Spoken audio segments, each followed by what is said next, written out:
మొత్తానికి బంగాళాఖాతంలో ఏర్పడిన తీవ్ర వాయుగుండం తీరం దాటింది. అయితే దీని ప్రభావంతో ఉత్తరాంధ్రలో భారీ వర్షాలు కురుస్తున్నాయి. ఇక ఉత్తర కోస్తాలో కూడా పలుచోట్ల వర్షాలు అక్కడక్కడ కురుస్తాయని ఇప్పటికే వాతావరణ శాఖ చెప్పిన నేపథ్యంలో నదులు, వాగులు, వరదలు పొంగి పోటెత్తుతున్నాయి. ఇక చాలా ప్రాంతాల్లో, చాలా జిల్లాల్లో రోడ్లపై నీరు ప్రవహించడంతో కూడా ప్రజలు ఇబ్బందులు పడుతున్నారు. రాకపోకలు నిలిచిపోయాయి. అస్తవ్యస్తంగా జనజీవనం మారింది. మొత్తానికి ఈ పరిస్థితి ఇంకా ఎన్ని రోజులు ఉండొచ్చు, ఏ జిల్లాల్లో దీని ప్రభావం ఎలా ఉంది, అక్కడ ప్రజలకు సంబంధించిన ఇబ్బందులు, పాట్లు మరిన్ని వివరాలు అందించడానికి మా input editor Srihari newsroom నుంచి సిద్ధంగా ఉన్నారు. Srihari, over to you.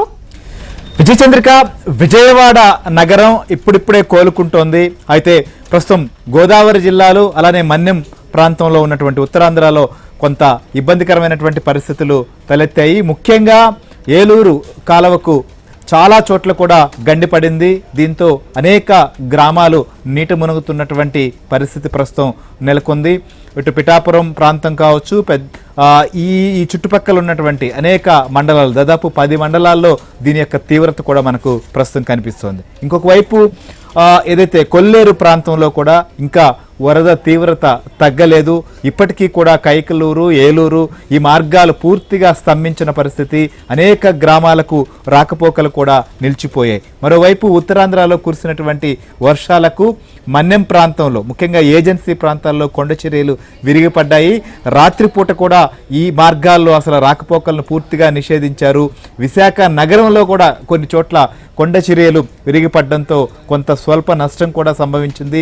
ఇప్పటికీ అనేక ప్రాంతాల్లో, ముఖ్యంగా ఏజెన్సీలో సమస్య ఎదుర్కొంటున్నారు. ప్రధానంగా ఇటు గోదావరి జిల్లాలకు కూడా ప్రస్తుతం ముంపు ఏదైతే పొంచి ఉన్న నేపథ్యంలో అక్కడ ఎలాంటి పరిస్థితి ఉంది, అక్కడ సహాయక చర్యల కోసం ప్రజలు ఏం కోరుకుంటున్నారు, ఎలాంటి సహాయక చర్యలు సాగుతున్నాయి, ఇంకా ఏం కావాలనే అంశాలపైన కూడా మనం డిస్కస్ చేద్దాం. మనతో పాటు ఏలూరు నుంచి కూడా రాంబాబు లైవ్లో సిద్ధంగా ఉన్నారు. అలానే మన కాకినాడ ప్రతినిధి అప్పారావు కూడా మనతో పాటు లైవ్లో జాయిన్ అయ్యారు. ఇక ఉత్తరాంధ్రలో పరిస్థితి పైన నాయుడు కూడా మనతో పాటు లైవ్లో సిద్ధంగా ఉన్నారు. ముఖ్యంగా ఏలూరు కాలువకు సంబంధించి గండ్లు పడ్డం, అనేక ప్రాంతాల్లో ఈ సమస్య తలెత్తడంతో ముఖ్యంగా కాకినాడ జిల్లా పైన దీని ప్రభావం చాలా తీవ్రంగా కనిపిస్తోంది.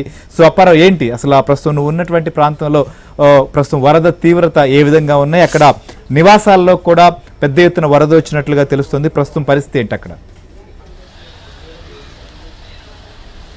శ్రీహరి, కాకినాడ జిల్లాలో వరద తీవ్రత చాలా దారుణంగా ఉందని చెప్పాలి.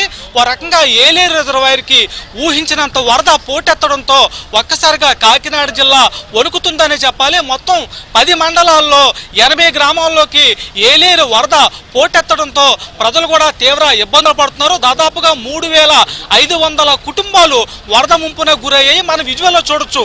ఏదైతే జగ్గంపేట నియోజకవర్గం కిర్లపూడి మండలంలోని రాజుపాలెం గ్రామం మొత్తం పూర్తిగా నీట మునిగిపోయింది.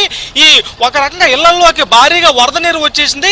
ఈ పరిస్థితిలో ఏబిఎన్ ఆంధ్రజ్యోతి ట్రాక్టర్లో ప్రయాణం చేస్తూ వరద బాధిత ప్రాంతాల్లో ఏదైతే ఇల్లు ఏ విధంగా మునిగిపోయాయో మనం చూపించవచ్చు. ఒక రకంగా చూడొచ్చు, ఏ విధంగా ఇక్కడ ఇల్లు చూడొచ్చు. ఇళ్లలోకి భారీ స్థాయిలో వరద నీరు పోటెత్తడంతో ఇళ్లకి తాళాలు వేసి కొంతమంది బయటికి వెళ్ళిపోతే, కొంతమంది ఇళ్ల లోపలలోనే ఉండిపోయి తినడానికి తిండి కోసం కూడా ఎదురు చూస్తున్న పరిస్థితి నెలకొంది. ఈ దాదాపు ఈ గ్రామంలో, రాజుపాలెం గ్రామంలో ఏలేరు కాలువకు భారీగా గండి పడింది. దీంతో వేలాది క్యూసెక్ల వరద నీరు గ్రామం మొత్తాన్ని ముంచెత్తడంతో వందలాది మంది కుటుంబాలు కూడా ఏమాత్రం ఇళ్ల నుంచి బయటకు వచ్చే పరిస్థితి లేదు. మనం విజువల్లో చూడొచ్చు. ఏదైతే ఒక డాబా ఇల్లు కానీ, పెంకుటిళ్లలో కానీ వరద వెళ్ళిపోవడంతో ఇళ్లలో ఎలక్ట్రానిక్ వస్తువులు కానీ, టీవీలు కానీ ఇప్పటికే పాడైపోయాయి. అటు విద్యుత్ సరఫరా కూడా నిలిచిపోవడంతో ప్రజలు కూడా రకరకాల ఇబ్బందులు కూడా పడుతున్నారు.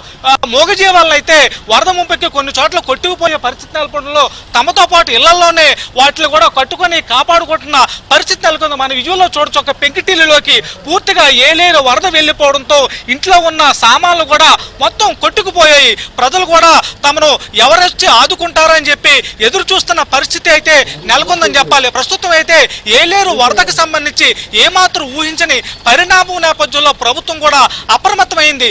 ఏదైతే ఏలేరు రిజర్వాయర్కి విశాఖ, అల్లూరి, ఇతర మన్యం ప్రాంతాల్లో వచ్చే ఇన్ఫ్లో అంతా కూడా ఊహించిన విధంగా ఉందని చెప్పాలి. ప్రస్తుతం అయితే నిన్న అర్ధరాత్రి వరకు 42,000 క్యూసెక్ల వరద నీరు ఇన్ఫ్లో రావడంతో దాదాపు 30,000 క్యూసెక్ల వరకు వరద నీటిని కిందకి వదిలేస్తుండటంతో ముంపు తీవ్రత అధికంగా ఉంది.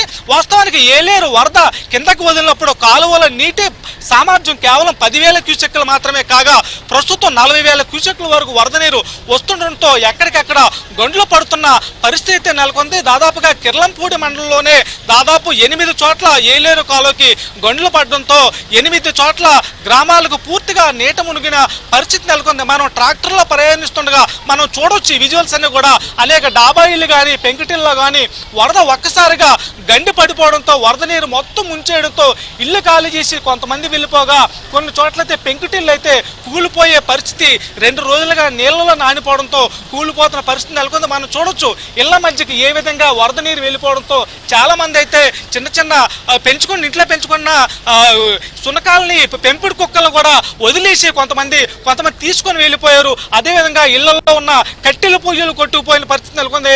వంట సామాన్లు కూడా కొట్టుకుపోయాయి. మనం చూడొచ్చు విజువల్స్ లో ఎంతో మంది తమ ఇళ్లలో వస్తువులు కాపాడుకోవడం కోసం ప్రాణాలకు తెగించి కూడా వరద నీటిలోకి వస్తున్న పరిస్థితి ఉంది.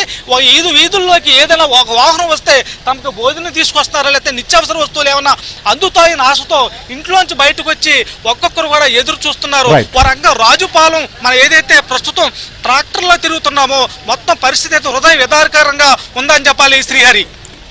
రైట్, మనం చూస్తున్నాం ఏలూరు కాలువకు వరద తీవ్రత ఎక్కువగా ఉండటంతో పలు చోట్ల గండ్లు పడ్డాయి. సో ప్రస్తుతం ఈ ముంపు ప్రాంతంలో ఉన్నటువంటి అనేక గ్రామాల్లో కూడా ఈ విధంగా మొత్తం నివాసాలు కూడా జల దిగ్బంధంలో చిక్కుకున్నటువంటి పరిస్థితి. ఇక్కడ సహాయక చర్యలు కూడా ముమ్మరం చేయాల్సినటువంటి అవసరం కనిపిస్తోంది. అధికార యంత్రాంగం కూడా ఆ దిశగా మరింతగా చర్యలు చేపట్టాల్సినటువంటి పరిస్థితులు ప్రస్తుతం అక్కడ వరద ప్రాంతంలో మాత్రం కనిపిస్తూ ఉన్నాయి. సో అక్కడి నుంచి